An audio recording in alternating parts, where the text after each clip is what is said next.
a posse da presidenta Dilma Rousseff, agora numa nova presidência, a do NDB, o Banco dos BRICS.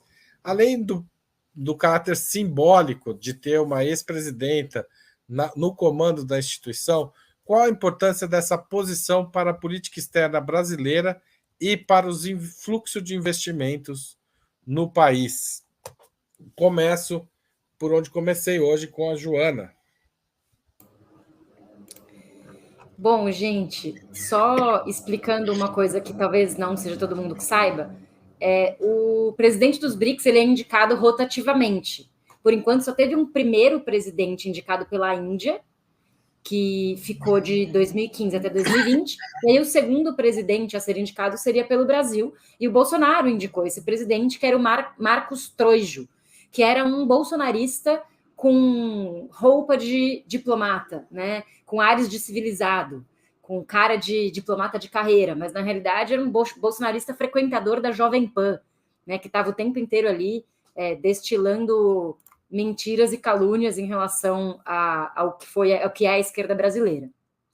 Por isso mesmo, de tanto que esse cara falou mal da Dilma na sua vida como bolsonarista da Jovem Pan, ele deve estar super mordido, né? Porque ele está justamente saindo para que a Dilma ocupe o lugar dele, e a Dilma, obviamente, tem uma vocação para ocupar esse lugar.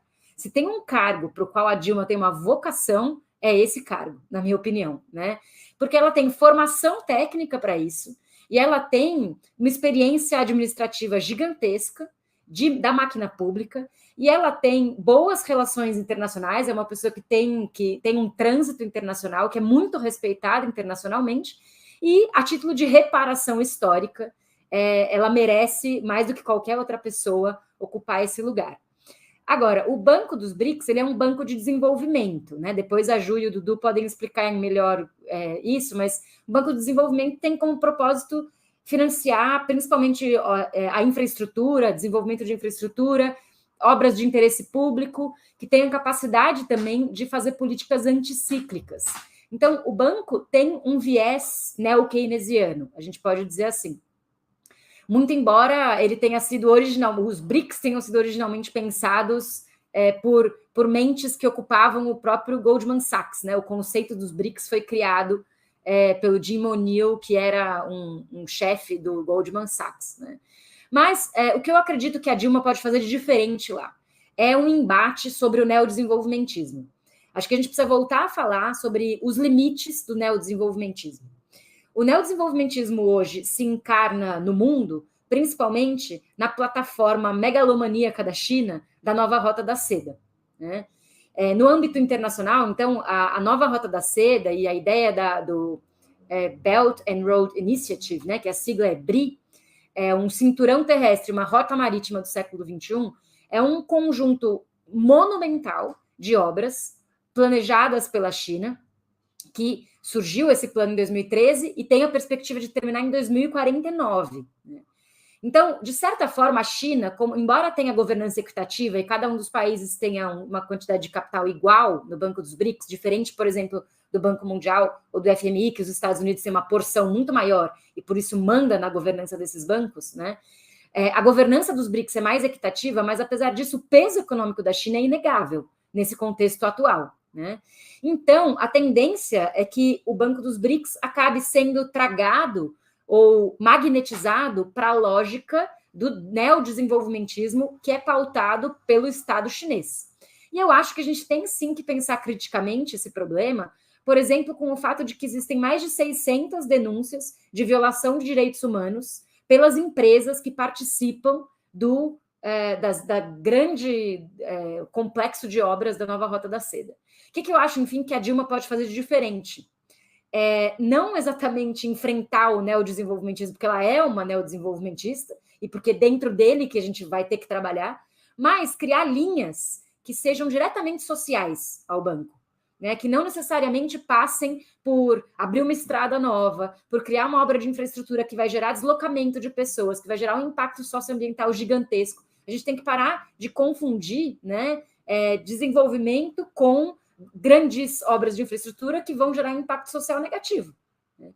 Então, eu acredito que é possível criar linhas de financiamento e empréstimos que sejam diretamente para dirimir desigualdade social global, no sul global, né? Que evitem, portanto, esse tipo de neodesenvolvimentismo que também é nocivo e que tem a ver com esses grandes corredores de infraestrutura que aprofundam a velocidade do extrativismo.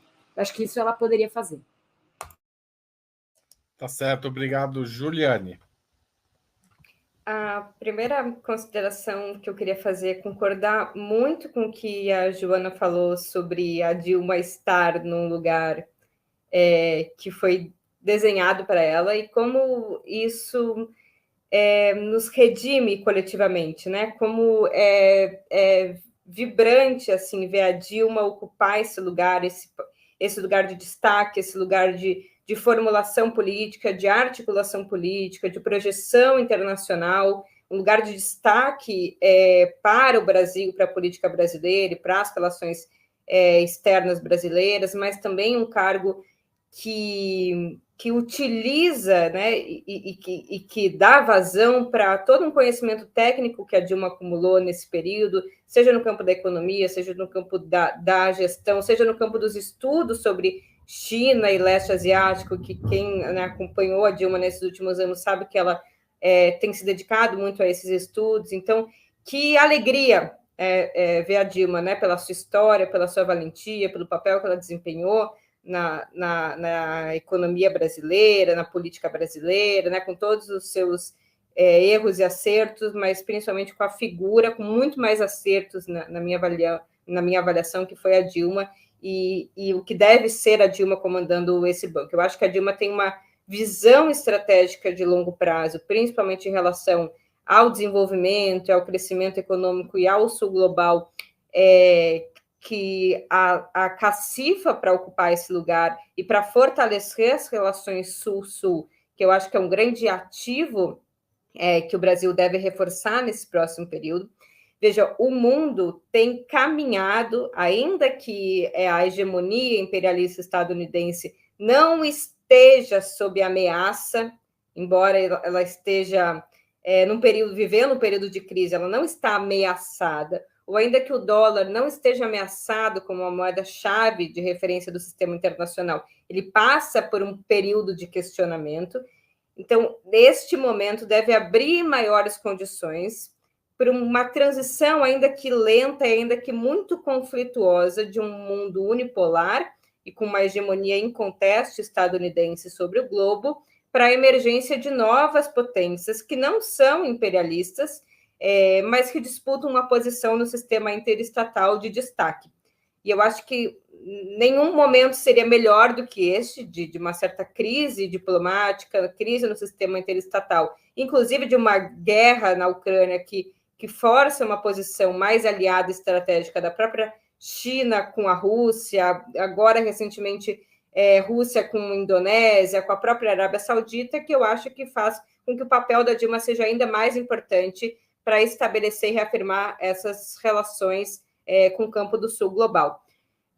Não só a ida da China para o Banco dos BRICS, o papel que o Banco dos BRICS tem para desempenhar, me parece que na captação é ainda maior do que a carteira do banco, mas essa captação voltada para transição energética, para saneamento básico, para desenvolvimento que tem potencial de tornar mais autônoma e com mais condições de exercício da soberania nacional desses países. Mas, termino por aqui, com o deslanchar de já medidas, veja, a Dilma nem assumiu de fato, mas o deslanchar de já medidas que afirmam ou que criam condições de, por exemplo, a criação de uma Câmara de Compensação das trocas internacionais, né, da balança comercial brasileira com a chinesa em yuan, né, ou seja, fora do sistema do dólar. Agora, recentemente, com essa visita de algumas figuras de referência importante, como o próprio ex-governador do Acre, o Jorge Viana, a possibilidade de parcerias estratégicas com a Embraer, inclusive, para a consolidação da formação de bens de capital em território nacional, ainda que vindo de empresas chinesas, e outras medidas que potencializam o desenvolvimento da indústria nacional. Ou seja, a Dilma nem assumiu e essas medidas já se deslancharam no Brasil. Então, eu acho que tem muitas possibilidades em aberta, mas acho que o principal é essa. Eu acho que é fugir do mundo unipolar, reforçando a crítica ao imperialismo estadunidense, ainda que não seja cindir relações, mas que seja fortalecer um bloco alternativo, e principalmente criar condição para o fortalecimento do desenvolvimento nacional dos países do sul global, para que não sejam reféns, através de troca desiguais, da sua desindustrialização, da perda de soberania econômica que é exercida em grande medida pela contração, ou não exercida pela contração de dívidas externas, e de ser refém das trocas desiguais e a vulnerabilidade no mercado internacional. Eduardo, como você vê a chegada de Dilma ao Banco dos BRICS? Eu vou entrar, sobretudo, na discussão da política externa.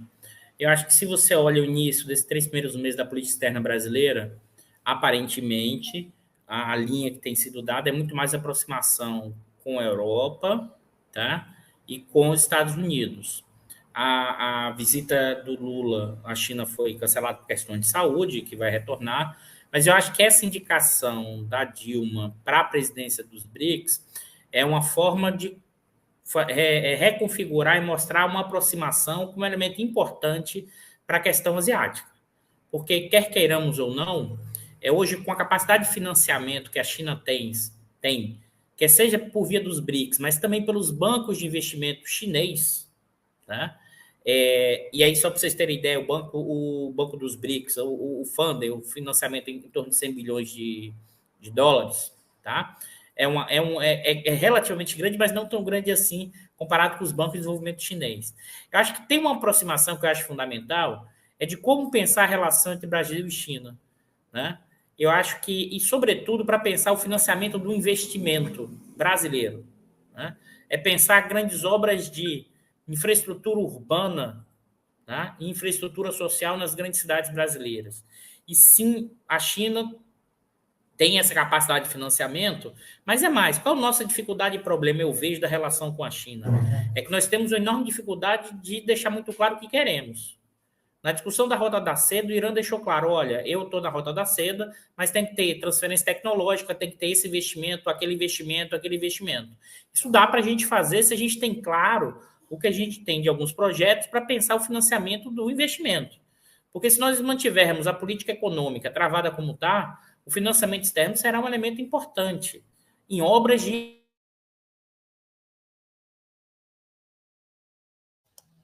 O Eduardo está caindo para vocês também? Rio de Janeiro. Tá sim. Então, eu vou fazer uma pergunta rápida sobre Dilma, enquanto o Eduardo não volta, para você e para Joana, que é, no contexto da guerra da Ucrânia e de uma certa posição ambígua da Índia com relação aos BRICS, a chegada da Dilma fortalece os BRICS novamente? Juliane, pode ir rapidinho, 1 minuto. Não sei.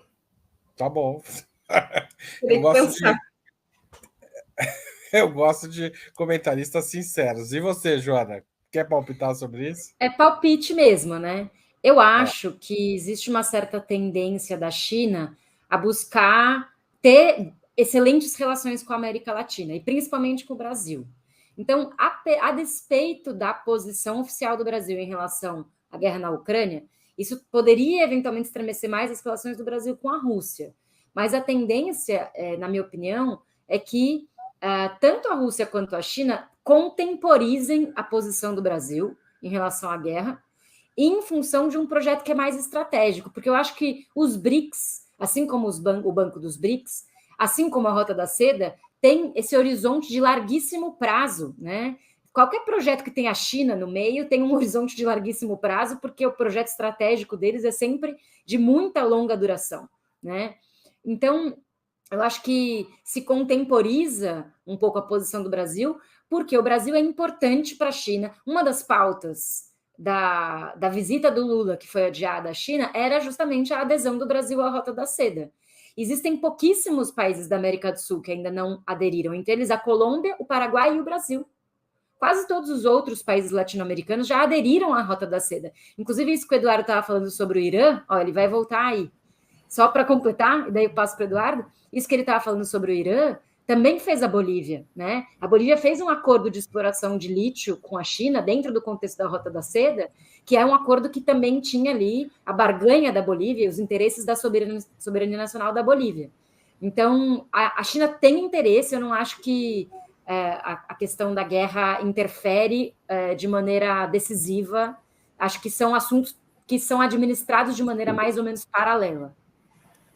Tá certo, obrigado. Eduardo, você quer concluir o raciocínio? Caiu no meio? Não, eu vou concluir, me pegar até o gancho que a Joana levantou. O seguinte, no caso da Bolívia, foi negociado industrializar, não necessariamente só commodity. Ou seja, a gente também, qual é o problema? O lado de lá, o lado externo da negociação, eles têm os interesses deles. A nossa questão é como a gente internamente deixa claro o nosso interesse. Qual a nossa dificuldade atual? É que você tem uma burguesia que ela é cada vez mais capital comercial, a indústria perde cada vez mais capacidade. Então, ao mesmo tempo, como se a gente observa, não teve um industrial que quis participar do governo, porque ganhou muito. Então, nos últimos tempos, isso é uma coisa que as pessoas esquecem. Então, na relação com a China, você tem que ter muito claro o que você quer, porque eles são grandes negociadores. E há espaço, me parece, para grandes obras de infraestrutura. E aí, voltando, a Dilma indo para os BRICS é uma sinalização que a política externa brasileira tem uma preocupação com a questão asiática, que é central, é onde está vindo o financiamento, né, do desenvolvimento de boa parte em obras de infraestrutura. No caso norte-americano, você vai lá e conversa com o Biden, não tem dinheiro nenhum para investimento, financiamento nenhum. E nem vai ter, porque essa característica norte-americana que não tem grandes acordos comerciais nesse processo. Então, assim, a questão de olhar os BRICS e olhar especificamente a China é um elemento fundamental, porque a gente está caminhando para um mundo mais multipolar, sobretudo pela ascensão chinesa nesse contexto histórico. E essa disputa hegemônica será o que nós vamos ver nos próximos 10, 15, 20, 30 anos, numa disputa cada vez mais acirrada e me parece cada vez mais tensa economicamente, politicamente, e é nesse movimento que a gente tem que aproveitar, fazer uma política externa que consiga, ao mesmo tempo, trazer uma maior quantidade de benefícios para a sociedade brasileira. E aí é tentar tirar o máximo possível dos Estados Unidos e da China e pensar como, a partir da sociedade brasileira, podemos gerar, nesse caso fundamental atual, mais emprego, mais renda e mais investimento em infraestrutura.